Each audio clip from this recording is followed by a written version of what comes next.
بسم اللہ الرحمن الرحیم اللہ کے نام سے شروع جو نہایت مہربان رحم والا۔ لا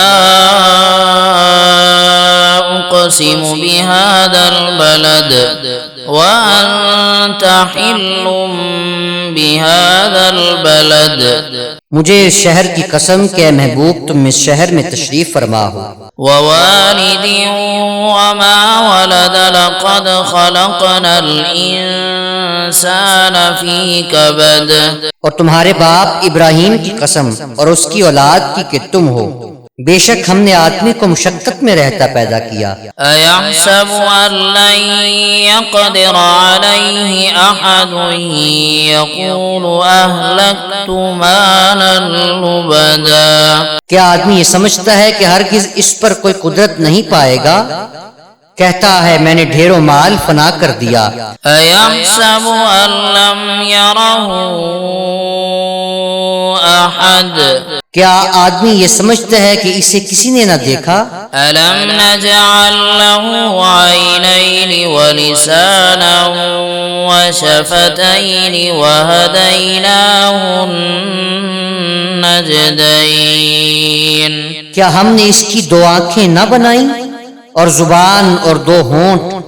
اور اسے دو بری چیزوں کی راہ بتائی؟ فلاقتحم العقبة وما أدراك ما العقبة، پھر بے تامل گھاٹی میں نہ کودا، اور تو نے کیا جانا وہ گھاٹی کیا ہے؟ فك رقبة أو إطعام في يوم ذي مسغبة، کسی بندے کی گردن چھڑانا یا بھوک کے دن کھانا دینا، يتيما ذا مقربة أو مسكينا ذا متربة، رشتہ دار یتیم کو یا خاک نشین مسکین کو، ثم كان من الذين آمنوا وتواصوا بالصبر وتواصوا بالمرحمة، پھر وہ ان سے جو ایمان لائے اور انہوں نے آپس میں صبر کی وصیتیں کی اور آپس میں مہربانی کی وصیتیں کی۔ أولئك أصحاب الميمنة، یہ دہنی طرف والے ہیں۔ والذين كفروا بآياتنا هم أصحاب المشأمة عليهم نار مؤصدة، اور جنہوں نے ہماری آیتوں سے کفر کیا وہ بائیں طرف والے، اور ان پر آگ ہے کہ اس میں ڈال کر اوپر سے بند کر دی گئی۔ بسم اللہ الرحمن الرحیم، نحمدہ ونصلی ونسلم علی رسول الکریم، اما بعد فاعوذ باللہ من الشیطان الرجیم، بسم اللہ الرحمن الرحیم۔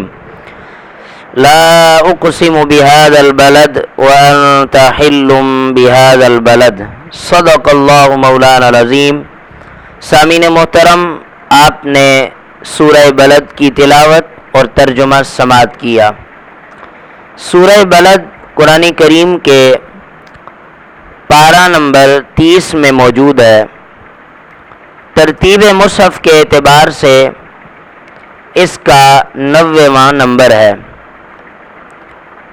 سورہ بلد ایک رکوع پر مشتمل ہے۔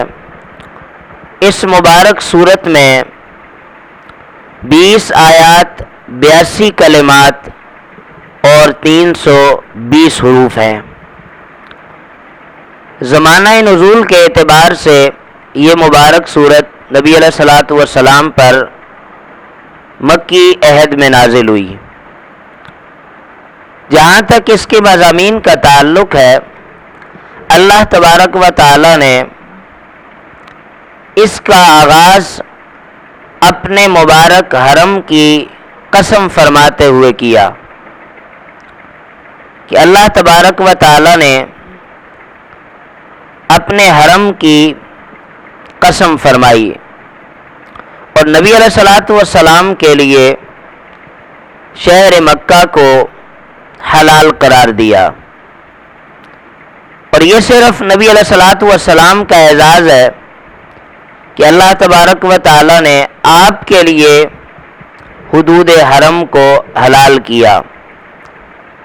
ابتدائی آیات کے اندر اللہ تبارک و تعالی نے کفار کو تنبیہ فرمائی اس بات پر کہ کفار مکہ باوجود اس کے کہ وہ بت پرستی میں ملوث تھے، وہ کفر و شرک میں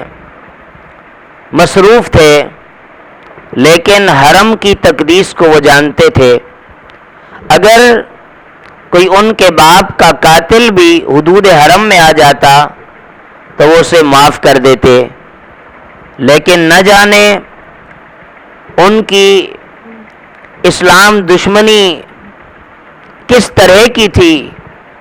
کہ وہ حدود حرم کے اندر بھی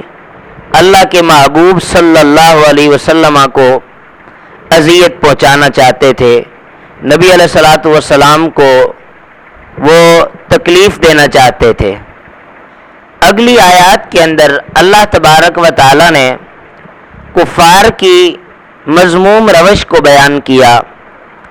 کہ وہ مال و دولت کو، دنیاوی اسباب و متاع کو اپنی انا کی بھیت چڑھاتے ہوئے اپنی مرضی کے مطابق، اپنی نفسانی خواہشات کے مطابق تباہ و برباد کر رہے ہیں، اور پھر ان کا یہ کہنا ہے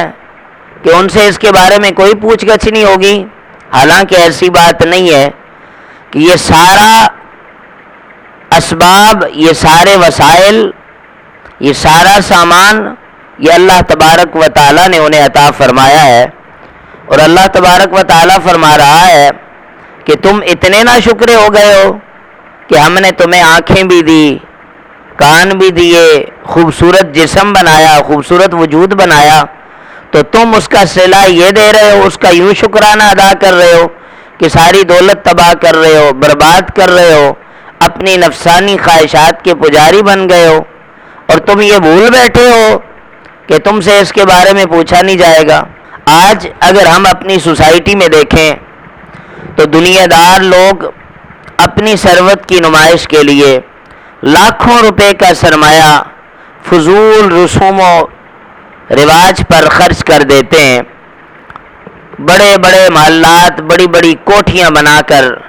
نمود و نمائش کرتے ہیں اور اپنی دولت مندی کا مظاہرہ کرتے ہیں، کاریں خریدتے ہیں، ایک دوسرے پر فخر کرتے ہیں، بڑی بڑی کوٹھیاں بناتے ہیں اور بڑی بڑی جائیدادیں بنا کر اس بات پر اتراتے ہیں، یوں اپنا سرمایہ تباہ و برباد کرتے ہیں، اور وہ یہ سمجھتے ہیں کہ یہ سارا سرمایہ وہ ساتھ لے کے آئے تھے، حالانکہ یہ ان کا وہم باطل ہے۔ یہ ساری نعمتیں اللہ تبارک و تعالیٰ نے عطا فرمائی ہیں، ان کے بارے میں اللہ تبارک و تعالیٰ لازماً پوچھے گا، اور اللہ تبارک و تعالیٰ نے اگلی آیات کے اندر بتلا دیا کہ ہم نے تمہیں دولت دی ہے، ہم نے تمہیں مال دیا ہے، ہم نے تمہیں عزت دی ہے، ہم نے تمہیں شہرت دی ہے، اس مال کے متعلق تم سے پوچھا جائے گا کہ تم نے آیا کہ یہ مال اپنی نفسانی خواہشات کے مطابق خرچ کیا یا یہ مال تم نے رضائے الہی کے لیے خرچ کیا، یتیموں پر، مساکین پر خرچ کیا، غرباء پر خرچ کیا، اپنے مستحق قریبی اعزا اور اقربا پر خرچ کیا۔ نبی علیہ الصلوۃ والسلام نے ارشاد فرمایا کہ اللہ تبارک و تعالی ارشاد فرماتا ہے کہ ابن آدم، میں نے تمہیں اتنی کثیر نعمتیں عطا فرمائی ہیں کہ تو اس کا شمار نہیں کر سکتا، نہ تو اس کا شکریہ ادا کر سکتا ہے۔ یہ بھی میری تجھے نعمت ہے کہ میں نے تجھے 2 آنکھیں عطا فرمائی ہیں، اور پھر ان پر میں نے پلکوں کا غلاف بنایا ہے، بس ان آنکھوں سے میری حلال کردہ چیزوں کو دیکھ، اور اگر میری حرام کردہ چیزیں تیرے سامنے آئیں تو تو اپنی آنکھیں بند کر لے۔ بس میں نے تجھے زبان دی ہے اور اس کا غلاف بنایا ہے، بس تو وہی بول جو میں نے تیرے لیے حلال کیا، اور میری حرام کردہ چیزوں سے اپنی